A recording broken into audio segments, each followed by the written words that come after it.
ਵੈਸੇ ਵੀ ਕਹਿੰਦੇ ਨੇ ਨਾ ਕਿ ਜੀ ਫਨ ਦਾ ਤੇ ਇਹਨਾਂ ਦੀ ਕੋਈ ਸਰਹੱਦ ਨਹੀਂ ਹੁੰਦੀ। ਕਦੀ ਪੱਖੀ ਦੀ ਸਰਹੱਦ ਵੇਖੀ ਹੈ, ਸੁਬਾਹ ਉੱਧਰ ਹੁੰਦੇ ਨੇ, ਸ਼ਾਮ ਨੂੰ ਇੱਧਰ ਹੁੰਦੇ ਨੇ, ਬਲਕਿ ਪਲ ਪਲ 'ਚ ਕਦੀ ਉੱਧਰ ਹੁੰਦੇ ਨੇ, ਕਦੀ ਇੱਧਰ ਹੁੰਦੇ ਨੇ।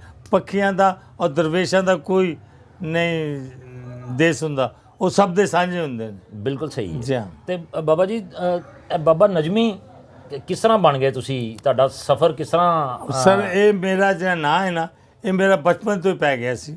ਅੱਛਾ, ਨਹੀਂ ਮਤਲਬ ਤੁਹਾਡਾ ਕਿ ਬਾਬਾ ਨਾਮ, ਨਜ਼ਮੀ ਤੁਹਾਡਾ ਅਸਲ ਅਸਲ ਨਾਂ ਨਾਮ ਤਾਂ ਮੇਰਾ ਬਹੁਤ ਪੁਰਾਣਾ, ਜਿਹੜਾ ਕਿ ਲੋਕਾਂ ਨੂੰ ਸ਼ਾਇਦ ਯਾਦ ਵੀ ਨਹੀਂ ਹੋਣਾ। ਮੇਰਾ ਅਸਲ ਨਾਂ ਜਿਹੜਾ ਨਾ ਉਹ ਬਸ਼ੀਰ ਹੁਸੈਨ ਹੈ, ਜਿਹੜਾ ਮਾਪਿਆਂ ਨੇ ਕਾਗਜ਼ਾਤ ਵਿੱਚ ਲਿਖਵਾਇਆ ਸੀ। ਤੇ ਬਸ਼ੀਰ ਹੁਸੈਨ ਜਦੋਂ ਮੈਂ 15 ਸਾਲ ਦਾ ਆਇਆ ਸਾਂ ਤੇ ਬਸ਼ੀਰ ਹੁਸੈਨ ਜਿਹੜਾ ਸੀ ਨਾ ਉਹ ਪਿੱਛੇ ਹੋਣਾ ਸ਼ੁਰੂ ਹੋ ਗਿਆ ਸੀ। ਜਾਂ ਮੇਰੀ ਸੋਚ ਜਾਂ ਮੇਰੀ ਆਦਤ ਦੇ ਮੁਤਾਬਕ ਮੈਨੂੰ ਲੋਕੀ ਬਾਬਾ ਆਖਣ ਲੱਗ ਪਏ ਸਨ। ਨਹੀਂ, ਬਾਬਾ ਕਿਉਂ ਕਹਿਣ ਲੱਗ ਗਏ? ਬਾਬਾ ਇਸ ਲਈ ਕਹਿਣ ਲੱਗ ਪਏ, ਇੱਕ ਜਗ੍ਹਾ ਤੇ ਹਸਪੀਟਲ ਲਾਹੌਰ ਦਾ ਮਿਊ ਹਸਪੀਟਲ ਜਿਹੜਾ, ਉੱਥੇ ਅਸੀਂ ਇੱਕ ਸਾਡੇ ਦੋਸਤ ਸਨ, ਅਸੀਂ ਉਹਦੀ ਤਿਮਾਰਦਾਰੀ ਵਾਸਤੇ ਖਬਰ ਲੈਣ ਵਾਸਤੇ ਗਏ ਸੀ ਇੱਕ ਦੋਸਤ ਦੇ ਨਾਲ। ਤੇ ਉਹ ਦੋਸਤ ਜਿਹੜਾ ਮੇਰੇ ਤੋਂ ਸੀਨੀਅਰ ਸਨ, ਉਹ ਜਿਸ ਵੇਲੇ ਤੇ ਤਬੀਅਤ ਵੀ ਉਹਨਾਂ ਦੀ ਵੀ ਸ਼ਾਇਰਾਨਾ ਸੀ, ਤੇ ਅਸੀਂ ਤਿਮਾਰਦਾਰੀ ਕਰਕੇ ਬਾਹਰ ਨਿਕਲੇ ਤੇ ਅੱਗੇ ਬੋਰਡ ਲੱਗਾ ਹੋਇਆ ਸੀ ਬਹੁਤ ਬੜਾ ਕਿ ਡਾਕਟਰ ਨਜ਼ਮੀ। ਤੂੰ ਵੇਖ ਕੇ ਕਹਿੰਦਾ ਯਾਰ ਛੱਡ ਬਾਬਾ, ਤੇਰਾ ਨਾਮ ਬਹੁਤ ਪੁਰਾਣਾ ਹੈ ਬਸ਼ੀਰ ਹੁਸੈਨ, ਅੱਜ ਤੋਂ ਤੈਨੂੰ ਅਸੀਂ ਨਜ਼ਮੀ ਕਿਹਾ ਕਰਾਂਗੇ। ਅੱਛਾ। ਲਿਹਾਜ਼ਾ ਵਾਪਸ ਆਏ ਤੇ ਉਹਨਾਂ ਨੇ ਇਸ ਇਲਾਕੇ 'ਚ ਮਸ਼ਹੂਰ ਕਰਤਾ ਸਾਰੇ ਦੋਸਤਾਂ ਨੇ ਕਿ ਅੱਜ ਤੋਂ ਬਾਬਾ ਇਹਨੂੰ ਨਜ਼ਮੀ ਕਹਿਣਾ। ਕੁਝ ਅਰਸੇ ਬਾਅਦ ਫਿਰ ਬਾਬਾ ਨਾਲ ਲੱਗ ਗਿਆ। ਔਰ ਬਲਕਿ ਇਹ ਹੋਇਆ ਕਿ ਬਾਬਾ ਲੱਗ, ਜਦੋਂ ਮੇਰਾ ਵਿਆਹ ਹੋਇਆ ਸੀ ਉਦੋਂ ਮੈਂ ਮੁਕੰਮਲ ਤੌਰ 'ਤੇ ਬਾਬਾ ਨਜ਼ਮੀ ਸਨ। ਬੁੱਢੇ ਬਜ਼ੁਰਗ ਵੀ ਜਿਸ ਸਾਡੇ ਤੋਂ ਸੀਨੀਅਰ ਸਨ, ਉਹ ਵੀ ਮੈਨੂੰ ਆ ਕੇ ਬਾਬਾ ਨਜ਼ਮੀ ਬਾਬਾ ਕਿਸ ਤਰ੍ਹਾਂ ਲੱਗ ਗਿਆ? ਬਾਬਾ ਇੱਕ ਇਸ ਤਰ੍ਹਾਂ ਲੱਗਾ ਕਿ ਵੈਸੇ ਤਾਂ ਸਾਡੇ ਆਲੇ ਵੀ ਹੈਗੀ ਸਾਡੀ, ਕਿਉਂਕਿ ਮੇਰੇ ਵਾਲਦ ਸਾਹਿਬ ਬਹੁਤ ਸਾਰਿਆਂ ਤੋਂ ਵੱਡੇ ਸਨ, ਕਿਉਂਕਿ ਉਹਨਾਂ ਦੀਆਂ ਔਲਾਦ ਕਾਫੀ ਦੇ ਹਵਾਲੇ ਨਾਲ ਔਰ ਫੈਮਿਲੀ ਦੇ ਹਵਾਲੇ ਨਾਲ ਉਹਨਾਂ ਦਾ ਰੁਤਬਾ ਵੱਡਾ ਸੀ ਫੈਮਿਲੀ 'ਚੋਂ। ਲਿਹਾਜ਼ਾ ਉਹਨਾਂ ਨੂੰ ਵੀ ਬਾਬਾ ਜੀ ਉਹਨਾਂ ਨੇ ਸ਼ੁਰੂ ਤੋਂ ਕਹਿੰਦੇ ਸਨ। ਇਸ ਤਰ੍ਹਾਂ ਇਹਦੇ ਹਵਾਲੇ ਨਾਲ ਮੈਨੂੰ ਵੀ ਥੋੜ੍ਹਾ ਜਿਹਾ ਲੋਕ ਕਹਿਣ ਲੱਗ ਪਿਆ। ਇੱਥੇ ਅਸੀਂ ਸਕੂਲ ਦੇ ਦੌਰ ਦੇ ਵਿੱਚ ਇੱਕ ਪਲੇਅ ਕੀਤਾ ਸੀ, ਮੈਟ੍ਰਿਕ 'ਚ ਉਸ ਵੇਲੇ 9th 'ਚ ਸਾਂ ਮੈਂ, ਅਤੇ ਮੈਂ ਬਾਬੇ ਦਾ ਕਰੈਕਟਰ ਕੀਤਾ। ਅੱਛਾ। ਅਤੇ ਉਹਦੇ ਵਿੱਚ ਜਿਸ ਵੇਲੇ ਅਸੀਂ ਉਹ ਡਰਾਮਾ ਕਰਕੇ ਫਾਰਗ ਹੋਏ ਤੇ ਇੱਕ ਸਾਡੇ ਇੱਥੇ ਅਜ਼ੀਜ਼ ਸਨ, ਉਹ ਏਅਰਫੋਰਸ ਦੇ ਉਹ ਵਿੱਚ ਸਨ, ਮੁਲਾਜ਼ਮ ਸਨ, ਉਹ ਵੀ ਗਏ ਸੀ ਡਰਾਮਾ, ਪੜ੍ਹੇ ਲਿਖੇ ਲੋਕ ਸਨ, ਉਹ ਵੀ ਵੇਖਣ ਗਏ। ਉਹਨਾਂ ਨੇ ਅਚਾਨਕ ਕਹਿਤਾ ਲਓ ਬਈ ਅੱਗੇ ਤਾਂ ਨਜ਼ਮੀ ਸੀ ਨਾ, ਅੱਜ ਤੋਂ ਬਾਬਾ ਨਜ਼ਮੀ ਹੋ ਗਿਆ। ਅੱਛਾ। ਉਸ ਮਲਕ ਸਾਹਿਬ ਉਹ ਐਸਾ ਪੱਕਾ ਕਿ ਫਿਰ ਬਾਬਾ ਨਜ਼ਮੀ ਚੱਲ ਤੋਂ ਚੱਲ। ਇਹ ਬਚਪਨ ਤੋਂ ਹੀ ਤੁਹਾਡਾ ਨਾਮ ਬਾਬਾ ਨਜ਼ਮੀ ਹੋ ਗਿਆ ਸੀ? ਮਤਲਬ ਕਿ ਜਿਸ ਉਸ ਤੋਂ ਬਾਅਦ ਫਿਰ ਮੈਂ ਫਿਲਮ ਇੰਡਸਟਰੀ 'ਚ ਗਿਆ ਅਤੇ ਉੱਥੇ ਵੀ ਜਿਹੜਾ ਮੈਂ ਮੈਨੇਜਰ ਸਾਂ ਫਿਲਮ ਇੰਡਸਟਰੀ ਦੇ ਵਿੱਚ। ਅੱਛਾ। ਅਤੇ ਫਿਲਮ ਸੇਲ ਕਰਨਾ ਔਰ ਪ੍ਰੋਡਕਸ਼ਨ ਉਹ ਮੇਰੇ ਤੋਂ, ਲੇਕਿਨ ਉਹਦੇ 'ਚ ਮੈਂ ਛੋਟਾ ਜਿਹਾ ਕਰੈਕਟਰ ਵੀ ਕੀਤਾ ਸੀ।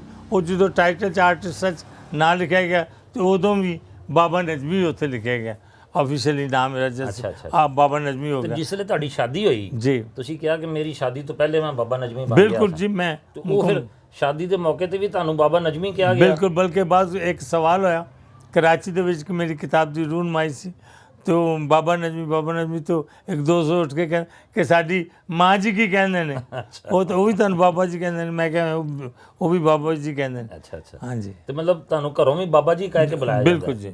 वाह। तो ये बाबा नजमी तुहाडी फिर शनाख्त बन गई? बिल्कुल जी, बिल्कुल सही है। बल्कि जो मैं पहला मुशायरा कराची पढ़िया सी तो उदों भी मैं जो वो लिखवाया मुशायरे च ना अपना तो बाबा नजमी लिखवा, चूँकि मैं उस ना तो लिखना था, लिहाजा उत्थे भी फिर ना शुरू हो गया है। तो बाबा जी कदों दा लिखना शुरू किया? मैनू तकरीबन लिखना तो काफ़ी देर हो गई, बचपन च शौक सी, लेकिन कुछ पीरियड जब फिल्म इंडस्ट्री तो लैके तो शादी तो लैके स्टॉप आ गया।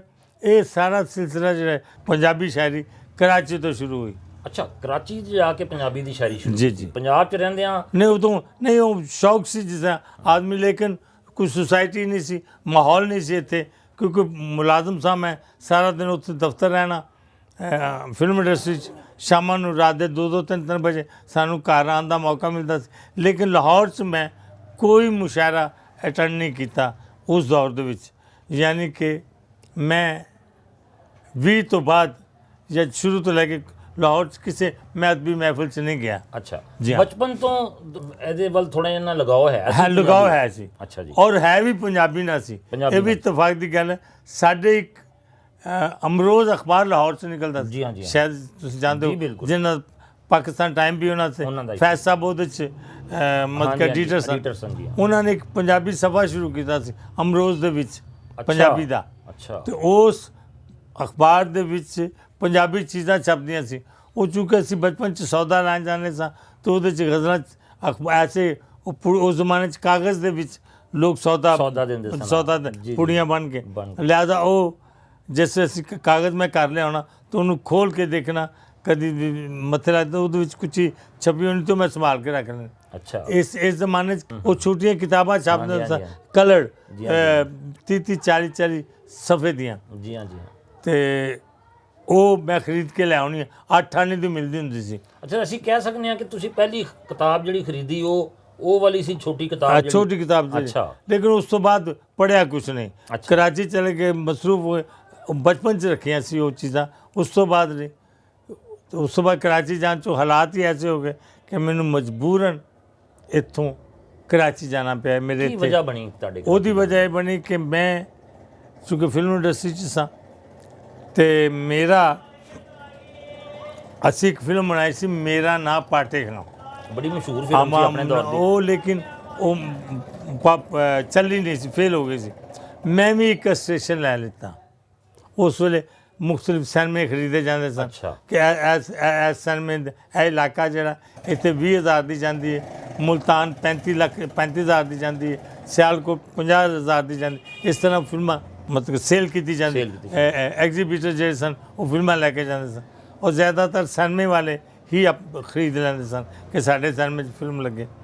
ਤੇ ਉਹ ਮੈਂ ਵੀ ਇੱਕ ਸਟੇਸ਼ਨ ਇਤਫਾਕ ਨਾਲ ਆਇਆ, ਉਹ ਫਿਲਮ ਫੇਲ ਹੋ ਗਈ, ਉਹ ਸਾਰਾ ਕੁਝ ਉੱਧਰ ਰੁੜ ਗਿਆ। ਉਸ ਜ਼ਮਾਨੇ ਦੇ ਸਨ 71 ਦੇ ਵਿੱਚ ਬਹੁਤ ਇੱਕ ਸੈਲਾਬ ਆਇਆ ਸੀ, ਬਹੁਤ ਜ਼ਿਆਦਾ ਬਾਰਿਸ਼ਾਂ ਹੋਈਆਂ ਸੀ ਤੇ ਮੇਰਾ ਮਕਾਨ ਜਿਹੜਾ ਉਦੋਂ ਹੀ ਡਿੱਗ ਪਿਆ ਸੀ।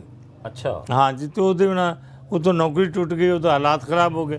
ਫਿਰ ਮਜਬੂਰਨ ਮੈਨੂੰ ਲਾਹੌਰ ਛੱਡ ਕੇ ਤੇ ਕਰਾਚੀ ਜਾਣਾ ਪਿਆ। ਕਰਾਚੀ 'ਚ ਕੀ ਕਰਦੇ ਰਹੇ ਫਿਰ ਉੱਥੇ ਤੁਸੀਂ? ਮੈਂ ਜੀ ਉੱਥੇ ਸਰ ਮਜ਼ਦੂਰੀ ਕੀਤੀ।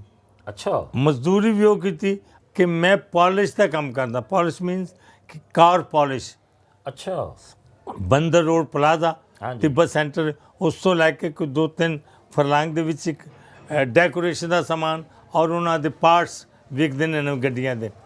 ਤੇ ਉੱਥੇ ਅਸੀਂ ਜਾ ਕੇ ਖਲੋ ਜਾਂਦੇ ਸੀ ਸਵੇਰ ਰਾਤ ਦੇ 6-7 ਵਜੇ ਤੱਕ, 7 ਵਜੇ ਤੱਕ, ਤੇ ਕੰਮ ਤਲਾਸ਼ ਕਰਨਾ ਔਰ ਫਿਰ ਉਹਨਾਂ ਨੂੰ ਕਰਨਾ। ਔਰ ਉਹ ਫਿਰ ਮੈਂ ਕਰਦੇ 35 ਸਾਲ ਗੁਜ਼ਰ ਗਏ ਉੱਥੇ ਔਰ ਮਜ਼ਦੂਰੀ ਕੀਤੀ। ਔਰ ਮਜ਼ਦੂਰੀ ਵੀ ਇਸ ਕਿਸਮ ਦੀ ਸਖਤ ਕੀਤੀ ਕਿ ਜਿਹੜਾ ਕਿ ਇੱਥੋਂ ਮੁੜਕਾ ਟੁਰਦਾ ਸੀ ਔਰ ਇੱਥੋਂ ਤੱਕ ਆਉਂਦਾ ਸੀ, ਪੈਰਾਂ ਤੱਕ। ਕੁੜਤਾ ਜਦੋਂ ਅਸੀਂ ਸ਼ਾਮ ਨੂੰ ਘਰ ਆਉਂਦੇ ਸਨ ਬਾਜ਼ੂ ਕਾਤ, ਤੇ ਜਿਹੜਾ ਮੇਰਾ ਕੁੜਤਾ ਸੀ ਨਾ ਉਹ ਬਕਾਇਦਾ ਗਿੱਲਾ ਹੁੰਦਾ ਸੀ। ਲੇਕਿਨ ਉਹਦੇ ਵਿੱਚ ਉਸ ਜ਼ਮਾਨੇ ਦੇ ਵਿੱਚ ਇੱਕ ਸਰਫਰਾਜ਼ ਸਾਹਿਬ ਸਨ, ਉਹ ਮੈਨੂੰ ਲੈ ਗਏ ਸਨ, ਜਿਨ੍ਹਾਂ ਦਾ ਆਪਣਾ ਚੈਨਲ ਸੀ ਕਰਾਚੀ 'ਚ ਪੰਜਾਬੀ ਦਾ। ਅੱਛਾ। ਉਹਨਾਂ ਨੂੰ ਲੋੜ ਪਈ ਪੰਜਾਬੀ ਆਦਮੀ ਦੀ ਕਿ ਪੰਜਾਬੀ ਦੀਆਂ ਕੋਈ ਚੀਜ਼ਾਂ ਖਬਰਾਂ ਦੇਖਣ ਵਾਸਤੇ, ਤੇ ਉਹ ਮੈਨੂੰ ਮੁਲਾਜ਼ਮ ਆਪਣਾ ਉਹਨਾਂ ਦੇ ਕੋਲ ਇੱਕ ਦੋਸਤ ਨੇ ਭੇਜਿਆ ਤੇ ਮੈਂ ਉੱਥੇ ਜਾ ਕੇ ਮੁਲਾਜ਼ਮ ਹੋ ਗਿਆ। ਕਰਾਚੀ ਤੋਂ ਹੀ ਪਹਿਲਾ ਟੂਰ ਜਿਹਾ ਜ਼ਿੰਦਗੀ। ਪਹਿਲਾਂ ਤਾਂ 92 'ਚ ਮੈਂ ਇੰਡੀਆ ਗਿਆ। ਇੰਡੀਆ ਤੋਂ ਬਾਅਦ ਸੰਨ 2002 ਦੇ ਵਿੱਚ ਮੇਰਾ ਪਹਿਲਾ ਟੂਰ ਜਿਹੜਾ ਸੀ ਉਹ ਕਾਨਫਰੰਸ ਹੋਈ ਸੀ ਲੰਡਨ ਦੇ ਵਿੱਚ, ਜਿਹੜੀ ਫਖਰ ਜਮਾਨ ਸਾਹਿਬ ਨੇ ਕਰਵਾਈ ਸੀ, ਮਲਕ ਅਮੀਨ ਸਾਹਿਬ ਨੇ, ਉਹਨਾਂ ਨਾਲ ਰਲ ਕੇ। ਤੇ ਉਸ ਦਾ ਮੈਨੂੰ ਲੈਟਰ ਆਇਆ, ਉਹ ਅਸੀਂ ਅਪਲਾਈ ਕੀਤਾ, ਸਾਨੂੰ ਸਾਰੀ ਟੀਮ ਦਾ। ਉਹਦੇ 'ਚ ਮੈਂ ਇਕੱਲਾ ਨਹੀਂ ਸੀ ਗਿਆ, ਉਹਦੇ 20-25 ਲੋਕ ਗਏ ਸਨ, ਜਿਹੜੇ ਹੋਰ ਵੀ ਸੱਜਣ ਨਾਲ ਸਨ। ਉਹ ਪਹਿਲੀ ਕਾਨਫਰੰਸ ਜਿਹੜੀ ਸੀ ਉਹ ਪੰਜਾਬੀ ਦੀ ਮੈਂ ਉੱਥੇ ਜਾ ਕੇ ਅਟੈਂਡ ਕੀਤੀ।